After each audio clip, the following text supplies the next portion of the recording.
My postcard today is from Fishbourne in Sussex. Lavish mosaics and a Roman palace.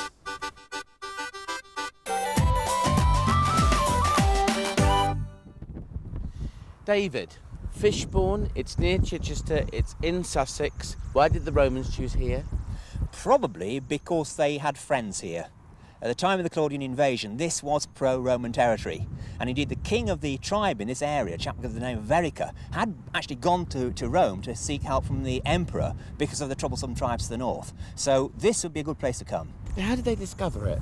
The water company was digging a trench for a main across the field behind the village, and they ran right across what we now know is the northeast corner of the site, and they cut through walls and mosaic floors and drains and all sorts of things. The foreman saw what was happening, stopped the work and called in the archaeologists. They poked around in the trenches and recognised that here was not only something very big, but also very early. First century. That really was quite remarkable.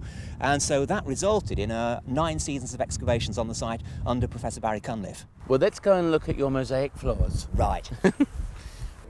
Has that water company foreman ever come back to see precisely what he discovered that day? No, not as far as I know, but I had his nephew in once who was telling me all about it. And that's it there, isn't it? And this is it. This is the trench that was dug in 1960, Easter 1960. You can see it's cutting through walls and bits of mosaic floor. So it was pretty obvious that there was something big and important here. Because of those walls, exactly. The thickness of them. Yeah, and they go down about a metre. This is set out as it would have been? Exactly. It's totally bogus. It's a complete reconstruction. There's nothing original in here apart from the walnuts and the oyster shells. But it is all based on good, sound archaeological evidence, either from here at Fishbourne or elsewhere in the Western Empire. Fishbourne itself, that's more of an Anglo-Saxon settlement by name, isn't it? The name is, yes, because Yeah. we don't know what the name was for this place in the Roman period, because sadly, and perhaps surprisingly, we don't have any written records. They just don't survive. I mean, people must have written about it because it's so big and important, but nothing survives, sadly.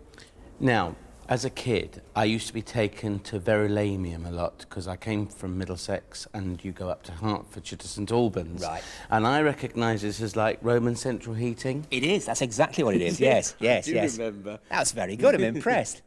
The nice thing about this is that this represents the last thing to happen on the site before the palace burnt down. And that's somewhere around 270, 280, because they hadn't actually finished building it. And in a way, that's rather good, because it means there's no top on it.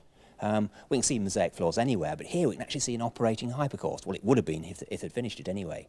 There would have been a furnace outside the north wall of the north wing. The hot gases that have come through that flue over there, around the pillars in the central chamber, along the diagonal flues in the corners, and then up stacks of hollow box tiles set into the thickness of the walls. So it would have been a very efficient form of heating. But as I say, before they had a chance to finish it, the whole place burnt down. Could have been careless workmen, I suppose, but I think it's more probable that we had raiding pirates coming up Chichester Harbour.